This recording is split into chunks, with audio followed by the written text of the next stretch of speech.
Hello दोस्तों, आप सभी को मेरे चैनल स्टडी विद मी पर स्वागत है। चलिए बिना देर किए वीडियो स्टार्ट करते हैं। चाणक्य। आर्य क्रियाओं का लोप हो जाने से इन लोगों को वृषलित्व मिला, वस्तुतः ये क्षत्रिय हैं। बौद्धों के प्रभाव में आने से इनके श्रौत संस्कार छूट गए हैं अवश्य, परंतु इनके क्षत्रिय होने में कोई संदेह नहीं। और महाराज, धर्म के नियम ब्राह्मण हैं, मुझे पात्र देखकर उसका संस्कार करने का अधिकार है। ब्राह्मणत्व एक सार्वभौम शाश्वत बुद्धि वैभव है। वह अपनी रक्षा के लिए, पुष्टि के लिए और सेवा के लिए इत्रवर्णों का संगठन कर लेगा। राजन्य संस्कृति से पूर्ण मनुष्य को मूर्धाभिषिक्त बनाने में दोषी क्या है? पर्वतेश्वर हंसकर, यह आपका सुविचार नहीं है ब्राह्मण। चाणक्य। वशिष्ठ का ब्राह्मणत्व जब पीड़ित हुआ था तब पल्लव, दरद, काम्बोज आदि क्षत्रिय बने थे। राजन, यह कोई नई बात नहीं है। पर्वतेश्वर, वह समर्थ ऋषियों की बात है। चाणक्य। भविष्य इसका विचार करता है कि ऋषि किन्हें कहते हैं। क्षत्रियाभिमानी पौरव, तुम इसके निर्णायक नहीं हो सकते। पर्वतेश्वर, शूद्र शासित राष्ट्र में रहने वाले ब्राह्मण के मुख से यह बात शोभा नहीं देती। चाणक्य। तभी तो ब्राह्मण मगध को क्षत्रिय शासन में ले आना चाहता है।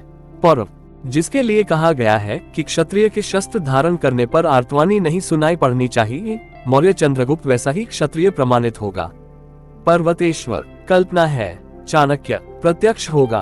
और स्मरण रखना, आसन यवन युद्ध में शौर्य गर्व से तुम पराभूत होगे। यवनों के द्वारा समग्र आर्यावर्त पादाक्रांत होगा। उस समय तुम मुझे स्मरण करोगे। पर्वतेश्वर। केवल अभिशाप अस्त्र लेकर ही तो ब्राह्मण लड़ते हैं। मैं इससे नहीं डरता, परंतु डरने वाले ब्राह्मण, तुम मेरी सीमा के बाहर हो जाओ। चाणक्य ऊपर देखकर, रे पददलित ब्राह्मणत्व देख, शूद्र नैनिगढ़ बध किया क्षत्रिय निर्वासित करता है, तब जल एक बार अपनी ज्वाला से जल। उसकी चिनगारी से तेरे पोषक वैश्य, सेवक शूद्र और रक्षक क्षत्रिय उत्पन्न हो। जाता हूँ पौरव। प्रस्थान। कानन पथ में अलका, अलका चली जा रही हूँ। अनंत पथ है, कहीं पांचशाला नहीं और न तो पहुँचने का निर्दिष्ट स्थान है। शैल पर से गिरा दी गई स्रोतस्विनी के सदृश अविराम भ्रमण, ठोकरें और तिरस्कार। कानन में कहा चली जा रही हूँ? सामने देखकर, अरे यवन, शिकारी के वेश में सिल्यूकस का प्रवेश। सिल्यूकस, तुम यहाँ सुंदरी राजकुमारी। अलका, मेरा देश है, मेरे पहाड़ हैं, मेरी नदियां हैं और मेरे जंगल हैं। इस भूमि के एक एक परमाणु मेरे हैं और मेरे शरीर के एक एक क्षुद्र अंश उन्हीं परमाणुओं के बने हैं। फिर मैं और कहाँ जाऊंगी यवन? सिल्यूकस, यहाँ तो तुम अकेली हो सुंदरी।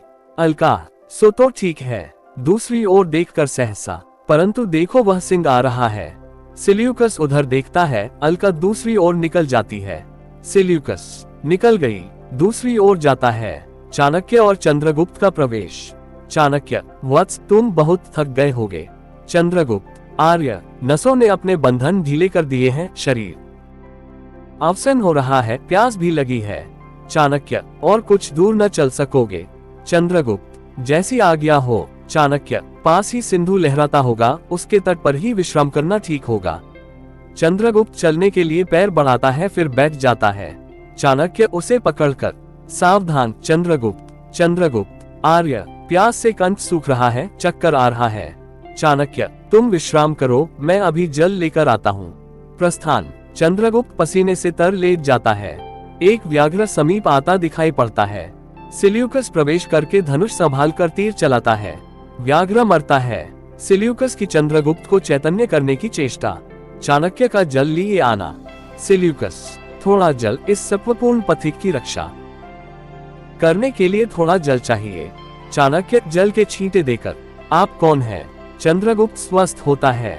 सिल्यूकस। यवन सेनापति। तुम कौन हो? चाणक्य। एक ब्राह्मण। सिल्यूकस। ये तो कोई बड़ा श्रीमान पुरुष है।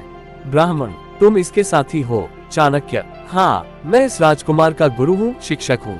सिल्यूकस। कहाँ निवास है? चाणक्य। ये चंद्रगुप्त मगध का निर्वासित राजकुमार है। सिल्यूकस कुछ विचारता है। अच्छा, अभी तो मेरे शिविर में चलो, विश्राम करके फिर कहीं जाना।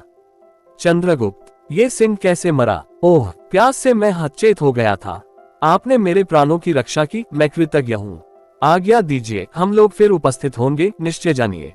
सिल्यूकस। जब तुम अचेत पड़े थे तब ये तुम्हारे पास बैठा था। मैंने विपद समझकर इसे मार डाला। मैं यवन सेनापति हूँ। चंद्रगुप्त। धन्यवाद। भारतीय कृतघ्न नहीं होते। सेनापति, मैं आपका अनुग्रहित हूँ, अवश्य आपके पास आऊंगा। तीनों जाते हैं। अलका का प्रवेश।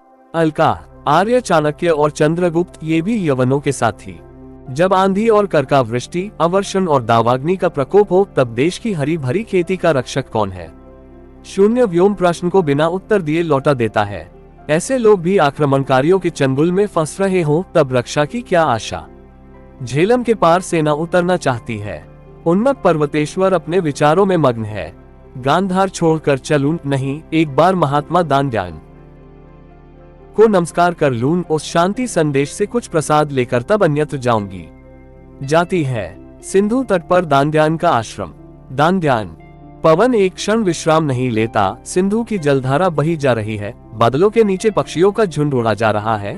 प्रत्येक परमाणु न जाने किसी आकर्षण में खींचे चले जा रहे हैं। जैसे काल अनेक रूप में चल रहा है। यही तो एनेसाक्रीटीज का प्रवेश। एनेसाक्रीटीज, महात्मन, दानध्यान, चुप रहो, सब चले जा रहे हैं, तुम भी चले जाओ। अवकाश नहीं, अवसर नहीं। एनेसाक्रीटीज, आपसे कुछ। दानध्यान, मुझसे कुछ मत कहो। कहो तो अपने आप ही कहो, जिसे आवश्यकता होगी सुन लेगा। देखते हो कोई किसी की सुनता है। मैं कहता हूँ सिंधु के एक बिंद धारा में न बहकर मेरी एक बात सुनने के लिए ठहर जा। वह सुनता है, कदापि नहीं। एनेसाक्रीटीज, परंतु देवपुत्र ने। दानध्यान, देवपुत्र। एनेसाक्रीटीज, देवपुत्र जगद्विजेता सिकंदर ने आपका स्मरण किया है। आपका यश सुनकर आपसे कुछ उपदेश ग्रहण करने की उनकी बलवती इच्छा है। दानध्यान हंसकर, भूमा का सुख और उसकी महपा का जिसका आभास मात्र हो जाता है, उसको ये नश्वर चमकीले प्रदर्शन नहीं अभिभूत कर सकते। दूत, वह किसी बलवान की इच्छा का क्रीड़ा कंदुक नहीं बन सकता। तुम्हारा राजा अभी झेलम भी नहीं पार कर सका, फिर अभी जगद्विजेता की उपाधि लेकर जगत को वंचित करता है। मैं लोभ से, सम्मान से या भय से किसी के पास नहीं जा सकता।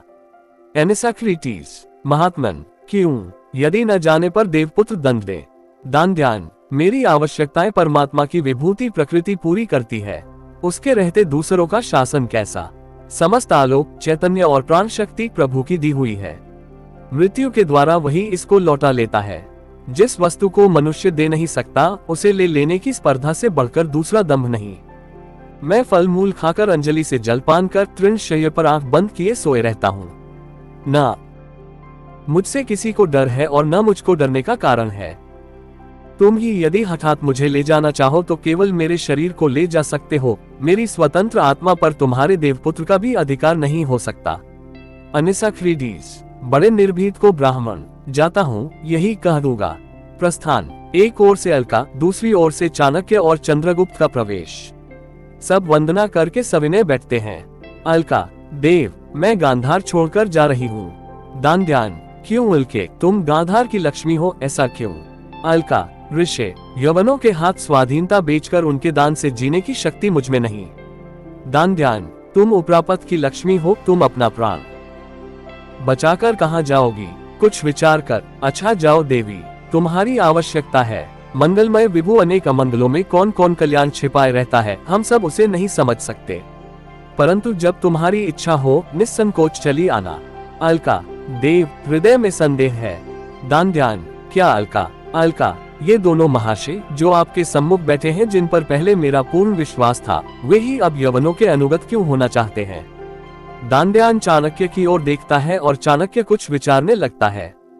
चंद्रगुप्त, देवी, कृतज्ञता का बंधन अमोघ है। चाणक्य, राजकुमारी, उस परिस्थिति पर आपने विचार नहीं किया है, आपकी शंका निर्मूल है। दानध्यान, संदेह न करो अलका, कल्याणकृत को पूर्ण विश्वासी होना पड़ेगा। विश्वास सुफल देगा, दुर्गति नहीं। यवन सैनिक का प्रवेश। यवन, देवपुत्र आपकी सेवा में आना चाहते हैं, क्या आज्ञा है? दानध्यान, मैं क्या आज्ञा दूं सैनिक? मेरा कोई रहस्य नहीं, निभृत मंदिर नहीं, यहाँ पर सबका प्रत्येक क्षण स्वागत है। सैनिक जाता है। अलका, तो मैं जाती हूँ, आज्ञा हो। दानध्यान, कोई आतंक नहीं है। अलका, ठहरो तो। चाणक्य, महात्मन, हम लोगों को आज्ञा है, किसी दूसरे समय उपस्थित हो।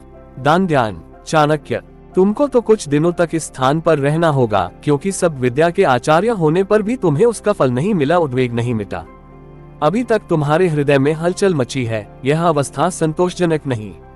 सिकंदर का सेल्यूकस, कार्नेलिया, एनिसक्रीटीज इत्यादि सहचरों के साथ प्रवेश। सिकंदर नमस्कार करता है, सब बैठते हैं। दान ध्यान। स्वागत अलेक्जेंडर, तुम्हें सद्बुद्धि मिले। सिकंदर, महात्मन, अनुग्रहित हुआ, परंतु मुझे कुछ और आशीर्वाद चाहिए। दान ध्यान, मैं और आशीर्वाद देने में असमर्थ हूँ, क्योंकि इसके अतिरिक्त जितने आशीर्वाद होंगे वे अमंगलजनक होंगे। सिकंदर, मैं आपके मुख से जय सुनने का अभिलाषी हूँ। दान ध्यान, जयघोष तुम्हारे चारण करेंगे। हत्या, रक्तपात और अग्निकांड के लिए उपकरण जुटाने में मुझे आनंद नहीं। विजय तृष्णा का अंत पराभव में होता है। अलेक्जेंडर, राजसभा सुव्यवस्था से बढ़े तो बढ़ सकती है, केवल विजयों से नहीं, इसलिए अपनी प्रजा के कल्याण में लगो। सिकंदर, अच्छा, चंद्रगुप्त को दिखाकर, ये तेजस्वी युवक कौन है? सेल्यूकस, यह मगध का एक निर्वासित राजकुमार है। सिकंदर, मैं आपका स्वागत करने के लिए अपने शिविर में निमंत्रित करता हूँ। चंद्रगुप्त, अनुग्रहित हुआ। आर्य लोग किसी निमंत्रण को अस्वीकार नहीं करते। सिकंदर, सेल्यूकस से तुमसे इनसे कब परिचय हुआ? सेल्यूकस, इनसे तो मैं पहले ही मिल चुका हूँ। चंद्रगुप्त, आपका उपकार मैं भूला नहीं हूँ। आपने व्याघ्र से मेरी रक्षा की थी जब मैं अचेत पड़ा था। सिकंदर, अच्छा, तो आप लोग पूर्व परिचित भी हैं। तब तो सेनापति, इनके आतिथ्य का भार आप ही पर रहा। सेल्यूकस, जैसी आज्ञा। सिकंदर, महात्मा से, महात्मन, लौटती बार आपका फिर दर्शन करूंगा जब भारत विजय कर लूंगा। दांड्याना। अलेक्जेंडर, सावधान। चंद्रगुप्त को दिखाकर, देखो, ये भारत का भावी सम्राट तुम्हारे सामने बैठा है। सब स्तब्ध होकर चंद्रगुप्त को देखते हैं और चंद्रगुप्त आश्चर्य से कार्नेलिया को देखने लगता है। एक दिव्य आलोक, पटाक्षेप। Thanks for watching.